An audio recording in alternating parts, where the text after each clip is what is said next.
श्रीमद्भागवत छठा स्कंद अध्याय 16 श्लोक 54, 55, 56। एवं जागरणादीनि जीवस्थानानि चात्मनः मायामात्राणि विज्ञाय तद्द्रष्टारं परं स्मरेत्।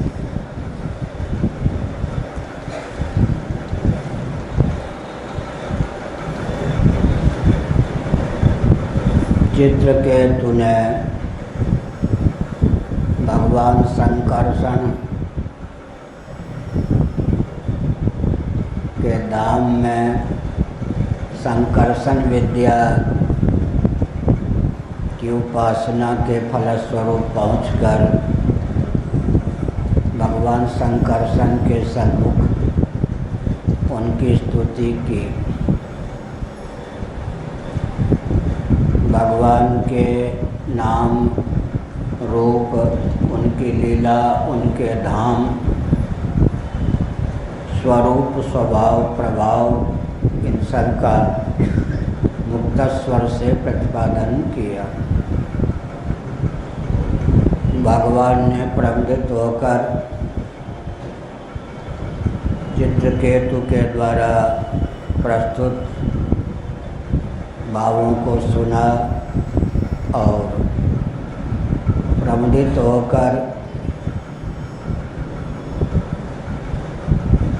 जीव के वास्तविक स्वरूप का प्रतिपादन करना प्रारंभ किया।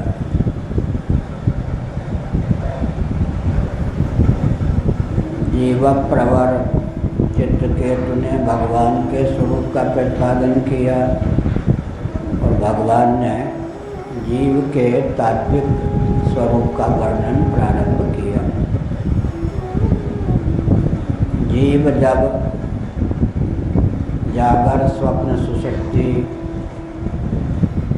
स्थूल सूक्ष्म कारण, अन्नमय, प्राणमय, मनोमय, विज्ञानमय, आनंदमय, देहेंद्रिय, प्राणांतःकरण के स्वरूप को समझता है, इन्हें दृश्य, गुणमय, अनित्य समझकर स्वयं को इनका साक्षी, दृष्टा जान लेता है और देहेंद्रिय, प्राणांतःकरण के उपादान की ओर जीव की दृष्टि उन्मुख होती है। अंत में त्रिगुणात्मिका प्रकृति को ही जब जीव क्षेत्र के रूप में समझता है, उसका दृष्टा साक्षी स्वयं को क्षेत्रज्ञ समझ लेता है, तब उसकी ब्रह्म भावापत्ति स्वतः सिद्ध हो जाती है। कल मैंने निरूपण किया स्वप्नावस्था में जितने हमको प्राणी चाहे स्थावर हो या जंगम परिलक्षित होते हैं, वे सब के सब एक एक उपाधि में तादात्म्यपन्न होते हैं, रचे पचे होते हैं। उनकी अहंता ममता उसी उपाधि को लेकर अभिव्यक्त होती है। यहाँ तक कि स्वप्न में ही जीव अपने आप को एक शरीरधारी मान लेता है। स्वप्न में परिलक्षित जो अन्य शरीर तथा पृथ्वी, पानी, प्रकाश, पवन, आकाश, दिक्काल, उनमें उसकी तादात्म्यपत्ति नहीं हो पाती। लेकिन स्वप्नावस्था के भंग हो जाने पर जागर दशा में वेदांत विधा से स्वप्नावस्था के रहस्य को जीव समझ ले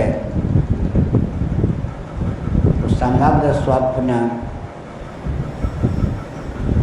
उसके मन का या अंतःकरण का ही परिणाम विलास या उल्लास सिद्ध होता है, तब वह अपने को समग्र स्वप्न प्रपंच का साक्षी जान लेता है। एक विचित्र बात है, एक जीव चींटी के शरीर में है, कालांतर में वह मनुष्य बनता है जीव दृष्टि से।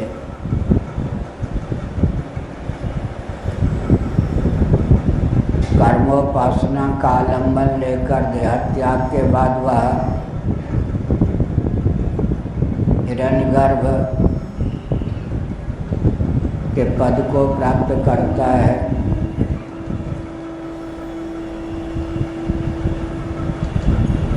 जीव तो एक ही सिद्ध हुआ, लेकिन चींटी के शरीर में जब वह जीव तादात्म्यपन्न था, तब उसकी गति मति स्थिति अत्यंत न्यून संकीर्णता से युक्त थी। जब वह मनुष्य हुआ तो मनुष्य शरीर में तादात्म्यापत्ति के कारण वेदोक्त कर्मकांड उपासना कांड में आस्था के कारण उसकी गति मति स्थिति में दिव्यता का संचार हुआ, लेकिन उसने निष्काम भाव से अश्वमेध याग के जो देवता हैं, प्रजापति, हिरण्यगर्भ, ब्रह्मा, उनकी आराधना की अश्वमेध के माध्यम से। कोई सीमित फल अश्वमेध के फलस्वरूप नहीं चाहा, तो वही जीव देहत्याग के बाद कालांतर में प्रजापति हिरण्यगर्भ होता है। तब उसकी उपाधि क्या होती है? कार्योपाधिरयम जीवा की दृष्टि से प्रथम कार्य महत्त्व उसकी उपाधि के रूप में प्राप्त होता है। उसे अगर प्रथम कार्य अपंचीकृत आकाश को माने तो अपंचीकृत आकाश में उसकी तादात्म्यपत्ति होती है, और वह अपंचीकृत वायु, तेज, जल, पृथ्वी, पंचीकृत पंचभूत, व्यष्टि समष्टि सकल स्थूल प्रपंच की रचना करने में समर्थ होता है। तो किसकी महिमा हुई है? थोड़ा विचार कीजिए। किसी के पास 2 रुपये हैं, वो अपने आप को 2 रुपये का अधिपति मानता है। 100 रुपये हो गए तो शतपति मानता है। 1 लाख रुपये हो गए तो लक्षपति मानता है। 1 अरब हो गए तो अरबपति मानता है। ममतास्पद अहमतास्पद के विस्तार से जीव की मान्यता में भी विस्तार होता है। प्रायः हमने 2-3 बार उदाहरण दिया होगा इस सत्र में। घर की व्यवस्था को संभालने वाली या संभालने वाला गृह मंत्री है मान्य है। वहाँ गृह का क्षेत्रफल बिल्कुल सीमित है, एक परिवार तक। गृहस्थ कहते हैं उसको। लेकिन किसी प्रांत का वह गृह मंत्री हो जाता है, तदनुकूल अगर उसकी उदार भावना अभिव्यक्त होती है तो समग्र प्रांत ही उसके लिए गृह हो जाता है। अब किसी देश का वह गृह मंत्री हो जाता है तो गृह का क्षेत्रफल पूरा देश हो जाता है। सप्तद्वीपा मेदिनी का कहीं वह गृह मंत्री हो जाता है। सप्तद्वीपा पृथ्वी गृह का अर्थ होता है चतुर्दश भुवनात्मक ब्रह्मांड का कहीं वह गृह मंत्री हो जाता है तो गृह का फैलाव चतुर्दश भुवनात्मक ब्रह्मांड हो जाता है। उपाधि की वृद्धि से जीव में मान्यता की विशालता प्राप्त होती है, जीव की मान्यता भी विशद होती जाती है। प्रथमा परीक्षा उत्तीर्ण व्यक्ति अपने को वहीं तक सीमित रखता है। अब आचार्य हो गया तो उसकी मान्यता हो जाती है कि मैं अमुक विषय का आचार्य हूँ। तो जब जीव विशेषकर मनुष्य किसी एक शरीर में होता है, मनुष्य शरीर में, तो उसकी गतिमति स्थिति उस मनुष्य शरीर को लेकर होती है। लेकिन वही जीव यदि अपने स्थूल शरीर को पंचीकृत पंचभूतात्मक समझकर पंचीकृत पंचभूत ही अपना शरीर समझ ले तो उसकी मान्यता कितनी विशद हो जाएगी।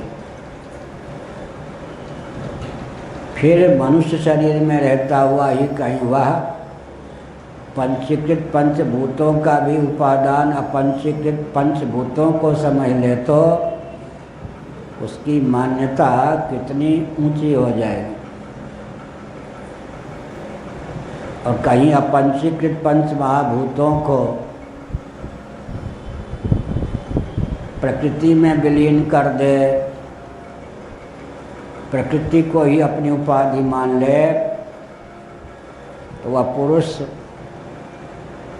एक जीववाद की दृष्टि से ईश्वर कल्प हो जाएगा। प्रकृतिम पुरुषं चैव, प्रकृति को उसने क्षेत्र मान लिया। इसलिए अगर व्यष्टि समष्टि कहीं भी तादात्म्यपत्ति न हो तो जीव अपने आप में ब्रह्मस्वरूप है ही। इस दृष्टि से यहाँ एक विचित्र गाथा है। चित्रकेतु ने तो भगवान के स्वरूप स्वभाव प्रभाव आदि का वर्णन किया, लेकिन भगवान ने जीव की जागृत स्वप्न सुषुप्ति अवस्था का आलंबन लेकर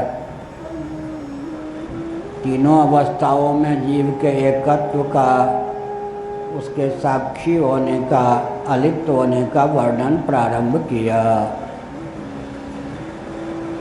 भगवान ने जीव की गति मति स्थिति वस्तु स्थिति का वर्णन किया और जीव ने चित्रकेतु ने भगवान के स्वरूप का प्रतिपादन किया।